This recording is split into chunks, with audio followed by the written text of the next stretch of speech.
Welcome back to the news from Kazakhstan. We're bringing you the latest stories for November 18th. I'm Askar Sheraliyev, and here are the headlines. The Assembly of Peoples of Kazakhstan blames journalists for improper coverage of the egg-pelting incident in the National Press Club.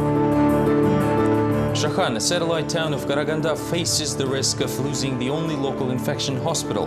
The next closest clinic is 30 kilometers away from the settlement. James Bond in Kazakhstan. Sir Roger Moore visits the country as a goodwill ambassador for the UNICEF.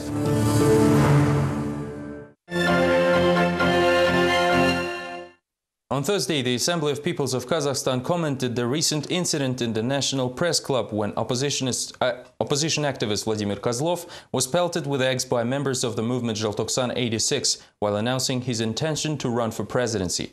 The Assembly harshly criticized mass media for blowing things out of proportion, saying the incident is nothing but hooliganism. Kozlov, the leader of the unregistered party Alga, disagrees with this assessment and seeks to instigate a criminal case against Zhaltoksan for enticing ethnic hatred. During a meeting on inter-ethnic relations, the MP and a member of the Assembly of Peoples of Kazakhstan, Valery Vishnitchenko, criticized the press for misinterpreting the actions of nationalists from the movement Zhaltoksan 86 and presenting the act of mere hooliganism as an inter-ethnic conflict.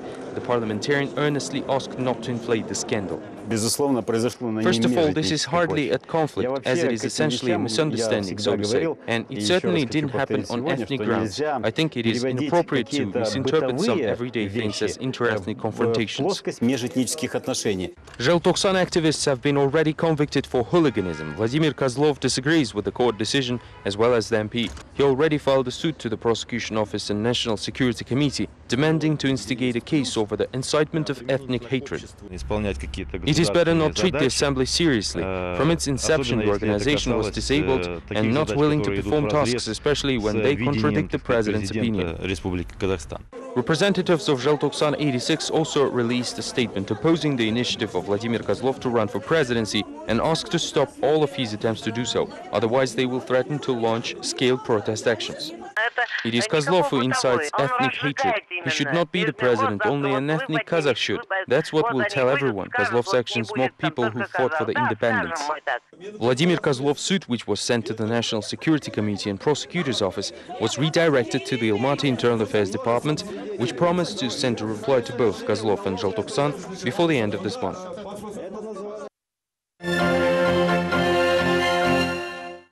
Kazakhstan purchases unneeded goods with someone else's money. This economic formula was voiced by the Prime Minister Karim Masimov during the Business Forum Expert 100 in Astana. I read a joke about a situation like this. With the money that we don't have, we buy goods we don't need to make a minor impression on people whose opinion we don't care about. The Prime Minister feels that the entire economic system of Kazakhstan can be described with this joke, a situation that should be changed as soon as possible. As usual, though, no specific measures were proposed. In addition, Masimov said the government wants to offer shares of the National Wealth Fund Samruk-Kazana on the domestic stock exchange. According to the Prime Minister, the fund's head Kairat Kelimbetov is already working on the matter, which will be examined during the cabinet meeting with major economic organizations of the country. Masimov also noted that during the implementation of this program, Kazakh citizens should have a priority in the purchase of shares.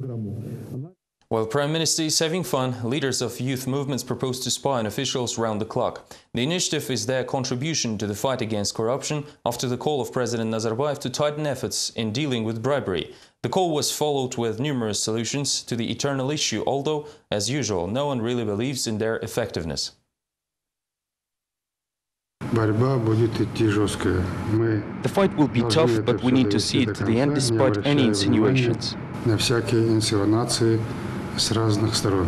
The anti-corruption proposal of the head of state caused quite a stir among officials who seem to be too eager to oblige. They, however, often interpret messages of the nation's leader in their own peculiar way. On Thursday, the youth movement Karsy proposed their own fresh ideas for the fight against bribery. Spying against officials was one of the mentioned methods. We're fighting corruption all the time, and the more we do it, the higher efficiency levels we reach.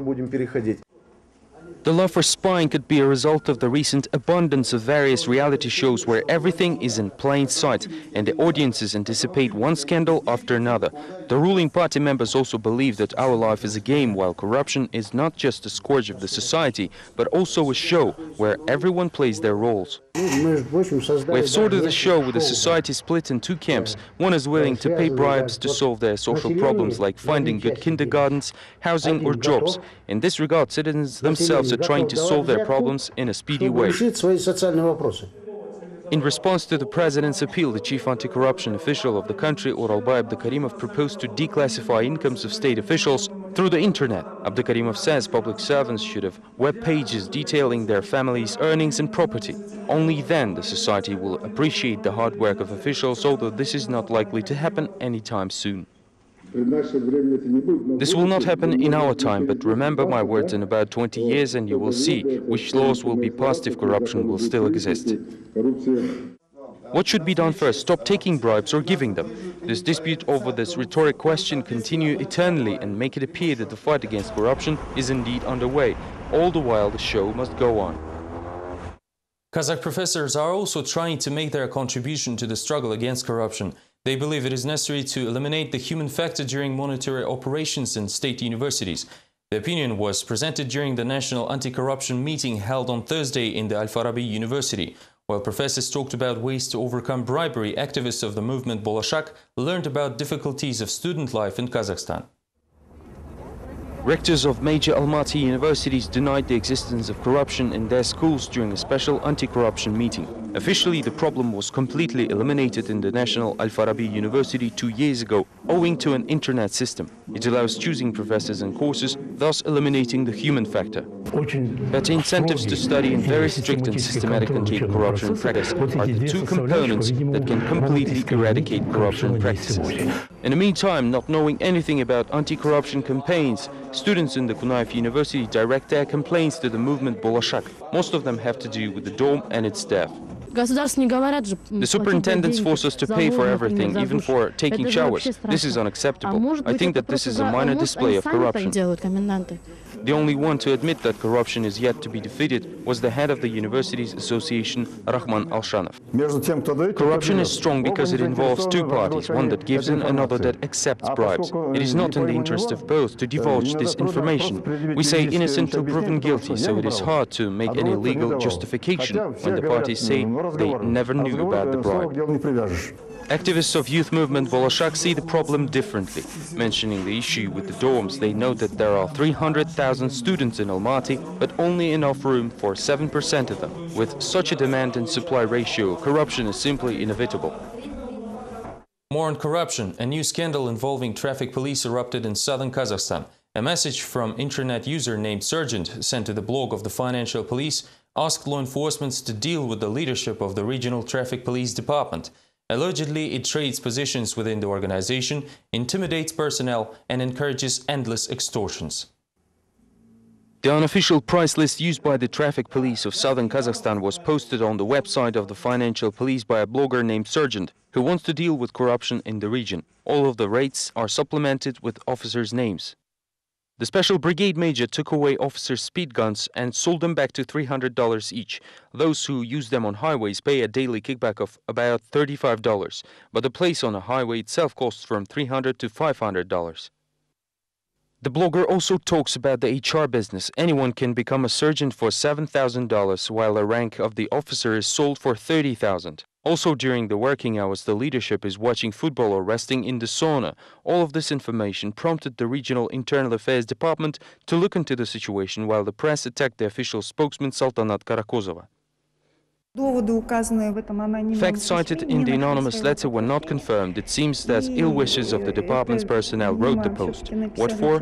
I have no comment to that.